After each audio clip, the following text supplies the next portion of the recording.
Good morning. It's Michele Replogle, your partner in real estate. It is July 8th.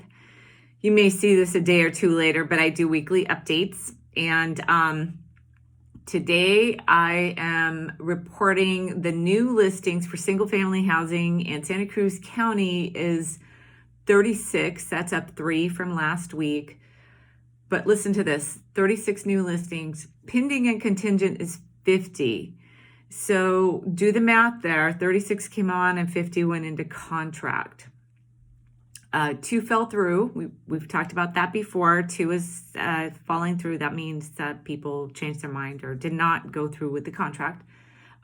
Sold is 45. That's down from 9 from last week. And the active inventory is 258. Guys, that's so low. That's down 29 from last week. Now, keep in mind, we had a holiday weekend, and that always slows things down. People are they're in a staycation, and they kind of shut things down. You know, maybe not so many appointments for buyers to see their property if they're a seller, and then the buyers maybe want to hang out with family and don't pursue their real estate goals during the holiday weekend. But I fully expect it to ramp up. So, it's just a little worrisome that the inventory is so low, and there's just not enough to choose from. But at the same time, I'm finding stuff for buyers, and buyers are getting stuff. So I can't even say it. It's not an easy market. You have to be ready to go. You kind of have to be able to be jumping in the car and go see something really quickly because things are moving very fast. Some other stuff I'm seeing. By and large, most houses that I'm showing right now are in fairly good condition, which is great. The sellers have great information about the properties that they're selling. So if you're selling and you are or thinking of selling, I would make a list of all the repairs that you've done on the property. I know you're like, but I did stuff 10 years ago. Well, if you remember it, if you could document it, that'd be great. Receipts aren't necessary. Just kind of a description of things that you've taken care of. It takes away a lot of the anxiety for the buyers. Keep in mind, prices are really good. And if you could just spend a little bit more time telling them a little bit more about that property, it would really help build in some value to that property for a buyer. So I highly recommend that.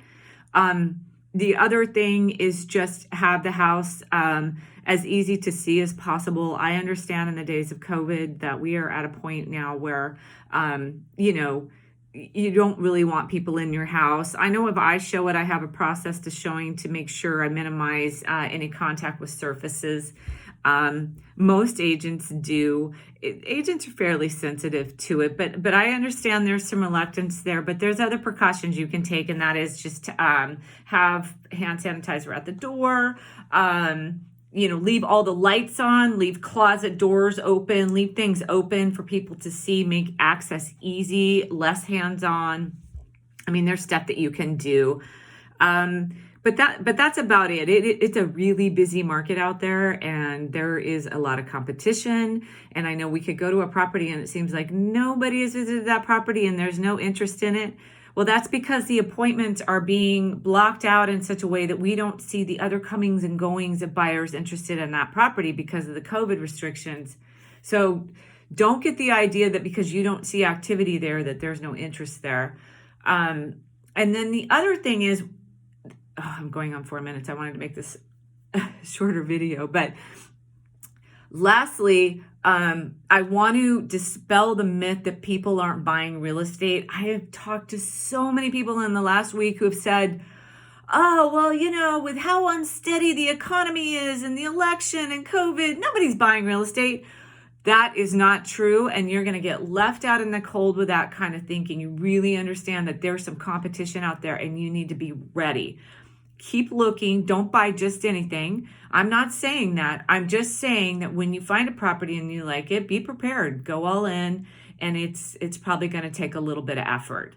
So that is July 8th's market update. Of course, if you have any questions, concerns, comments, please leave them down in the comments for YouTube or just text me or call me. Michele Replogle, your partner in real estate. See you next week.